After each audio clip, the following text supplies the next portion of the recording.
आप सभी को गुड मॉर्निंग। आज का जो मेरा क्लास है वह है ओम्स लॉ, जिसको बोलेंगे ओम का नियम। देखिए ओम ने क्या किया, बिजली के संबंध में, जिसको इलेक्ट्रिसिटी बोलते हैं, इसके संबंध में इन्होंने एक बेहतरीन नियम का प्रस्तुत किया जिसे बोला गया ओम्स लॉ। ये क्या कहते हैं, चलिए इसको हम समझते हैं। ओम, देखिए इनका पूरा नाम जो है जॉर्ज साइमन ओम। इन्होंने 1827 बोले तो 1827 ईस्वी में एक बिजली के संबंध में, किसके संबंध में, बिजली के संबंध में। बिजली का मतलब होता है इलेक्ट्रिसिटी होता है, बिजली का मतलब होता है इलेक्ट्रिसिटी, यानी बिजली के संबंध में क्या किया, एक नियम का प्रस्तुत किया जिसे बोला गया ओम्स लॉ। ओम्स लॉ के अनुसार क्या होता है जी, तो यह जो होता है ये हमेशा सिर्फ चालक तार के लिए लागू होता है। अब चालक तार किसे बोलते हैं, ये किसके लिए लागू होता है, तो ये जो होता है सिर्फ चालक तार के लिए लागू होता है। चालक तार जिसको बोलते हैं कंडक्टर, गुड कंडक्टर जो होते हैं ना वायर, उन्हीं के लिए सिर्फ ये नियम लागू होता है, या उन्हीं पे ये नियम लागू होता है।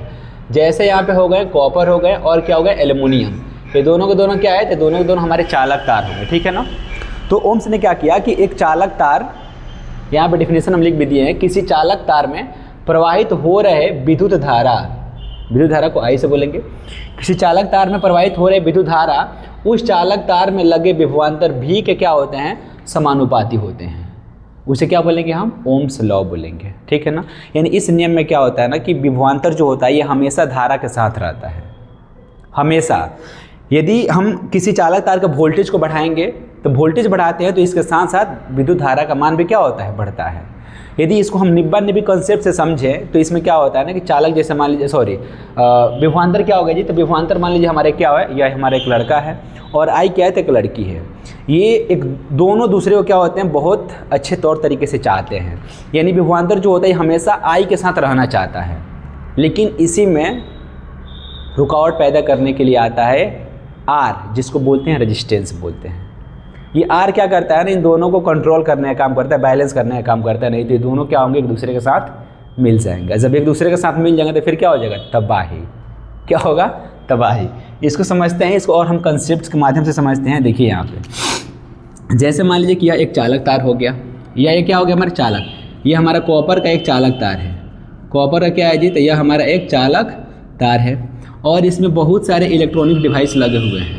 इसमें बहुत सारे इलेक्ट्रॉनिक डिवाइस लगे हुए हैं। सपोज दैट ये सभी के सभी क्या हैं, तो ये सभी के सभी हमारे बल्ब हैं। क्या हैं, बल्ब हैं, ठीक है ना।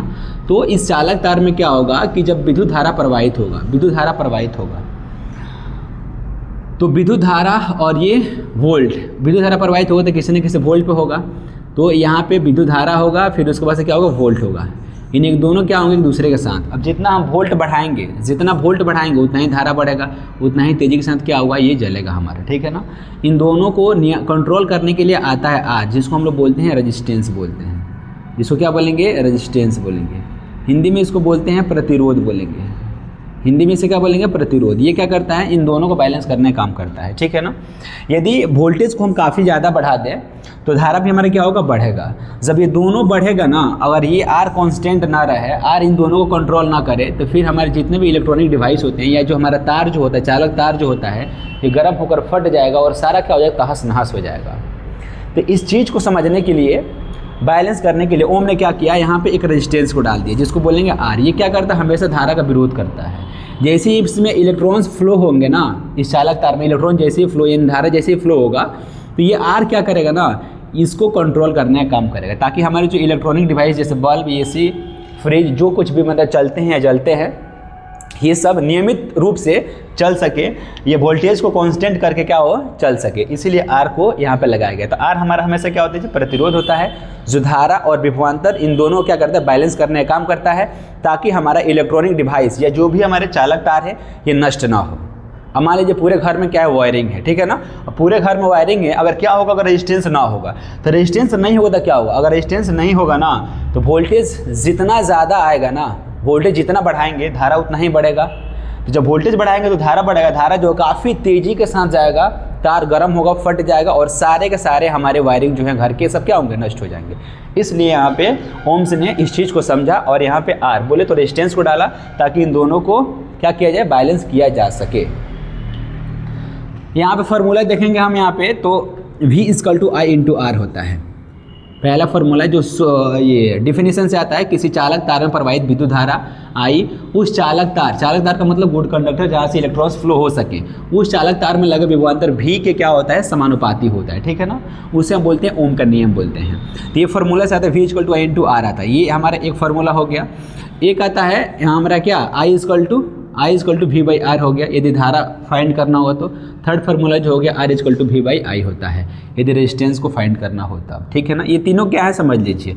देखिए V जो है ना, ये V हमारा क्या है तो विभवांतर है, V हमारा क्या है तो V हमारा विभवांतर है। दूसरा I क्या है तो यह हमारा विद्युत धारा है, और R हमारा क्या है जी तो ये हमारा प्रतिरोध है। प्रतिरोध को क्या बोलेंगे, रेजिस्टेंस बोलेंगे। ये हमारा क्या होगा, प्रतिरोध है। देखिए विभवांतर जो होता है इसको हम लोग वोल्ट में मापते हैं, धारा जो होता है इसको हम लोग एम्पियर में मापते हैं, एम्पियर में। और प्रतिरोध जो होता है इसको हम लोग किस में मापेंगे तो इसको हम लोग ओम में मापते हैं, ओम, ये ओम का सिंबल है। प्रतिरोध कैसी मात्रा क्या होता है तो ओम होता है। ये तीनों के तीनों बात हमारा यहाँ पे लिख दी। ये तीन फॉर्मूला है, तीन तरीके से इसमें न्यूमेरिकल क्वेश्चन बनते हैं, ठीक है ना। तो इस पर हम न्यूमेरिकल क्वेश्चन देखते हैं। देखिए यदि मान लीजिए ये चालक तार है, ठीक है ना। अब इस चालक तार में प्रवाहित हो रहे जो विद्युत धारा है, इस चालक तार में प्रवाहित हो रहा है जो विद्युत धारा है, यानी I का मान जो है वह 10 एम्पियर है। I कितना है जी यहाँ पे 10 एम्पियर है। और इस चालक तार में लगे जो रेजिस्टेंस है, रेजिस्टेंस का मतलब क्या होता है प्रतिरोध, इस चालक तार में लगे जो रेजिस्टेंस है वह हमारा कितना है तो R हमारा मान लीजिए कि 20 ओम है। कितना ओम है 20, क्योंकि प्रतिरोध को हम लोग किससे मापेंगे, ओम में। तो यहाँ पे ओम हमने लिख दिया, ठीक है। तो यहाँ पे क्या फाइंड करना होगा, V फाइंड होगा। तो इसका वोल्ट फाइंड करें, कितने वोल्ट पे ये धारा प्रवाहित हो रही है। तो इसको फाइंड करने के लिए हम क्या करेंगे, इस फॉर्मूले पे आएंगे। यहाँ पे V नहीं दिया है तो V फाइंड करना है, फार्मूला रखेंगे V=I क्या होगा, R होगा, ठीक है ना। यानी I और R दे दिया है तो V यहाँ पे लिख लेंगे। I कितना दिया है जी तो I हमारा कितना एम्पियर है तो 10 एम्पियर है, तो यहाँ पे 10 लिखेंगे इंटू R बोले तो प्रतिरोध कितना दिया है तो प्रतिरोध यहाँ पे दिया है 20 ओम दिया है, तो यहाँ पे क्या लिखेंगे 20। अब यहाँ पे मल्टीप्लाई कर देंगे तो 20 10 कितना होता है 200 होता है, यानी 200 क्या हो जाएगा यहाँ पे तो वोल्ट हो जाएगा। अब वोल्ट क्यों होगा, क्योंकि यहाँ पे विभवांतर को हम किस में मापेंगे, वोल्ट में, धारा को किस में, एम्पियर में, प्रतिरोध को किस में, ओम में, ठीक है ना। तो ये हमारा हो गया फर्स्ट फार्मूला से फर्स्ट न्यूमेरिकल हो गया, ठीक है ना। किसी चालक तार में जो प्रवाहित हो रहे विद्युत धारा है कितना है 10 एम्पियर है, और उसमें प्रवाहित और उस चालक तार का जो रेजिस्टेंस है वो कितना है 20 ओम है। तो उस चालक तार का क्या करना है, वोल्टेज फाइंड करना है। तो V फाइंड करने के लिए फॉर्मूला लगाएंगे V=I/R होगा। इससे बहुत सारे न्यूमेरिकल्स पूछे जाते हैं या बनते हैं। सेकेंड फार्मूले की बात करेंगे तो इसमें I=V/R है, यानी धारा फाइंड करना होगा, दो वैल्यू दिया रहेगा, एक विभवांतर देगा, दूसरा क्या देगा हमारा तो रेजिस्टेंस बोले तो प्रतिरोध देगा। इसमें क्या देगा जी तो इसमें हमको धारा देगा और रेजिस्टेंस देगा, और V क्या होगा फाइंड करना होगा। लेकिन इसमें जो होगा I फाइंड करना होगा, V दिया रहेगा और R दिया रहेगा। सपोज दैट किसी चालक तार सपोज दैट क्या होगा, किसी चालक तार, ये फर्स्ट हो गया, सेकेंड से यहाँ पे देखते हैं। किसी चालक तार का वोल्ट कितना है तो किसी चालक तार 5 वोल्ट, किसी चालक तार का कितना वोल्ट है जी 5 वोल्ट है, यानी V कितना लिख लेंगे तो V लिख लेंगे यहाँ पे 5 वोल्ट लिख लेंगे, ठीक है ना। और उस चालक तार में जो R है, R बोले तो प्रतिरोध कितना है यहाँ पे 10 ओम है, कितना ओम है 10 ओम। तो I का वैल्यू फाइंड करिए, यानी धारा बताना है कि धारा कितनी इसमें बह रही है। फार्मूले को लगाएंगे, I यहाँ पे फाइंड करना तो I यहाँ पे लिख लेंगे, ठीक है ना। उसके बाद से क्या दिया है V दिया है, तो V कितना दिया है यहाँ पे तो V दिया है यहाँ पे 5 वोल्ट दिया है, तो यहाँ पे हम क्या करेंगे 5 वोल्ट लिखेंगे, ठीक है ना। बट्टे बोले तो फ्रैक्शन लगाएंगे। फिर उसके बाद से R कितना दिया है तो R दिया है यहाँ पे 10 ओम दिया है, R कितना दिया है 10 ओम।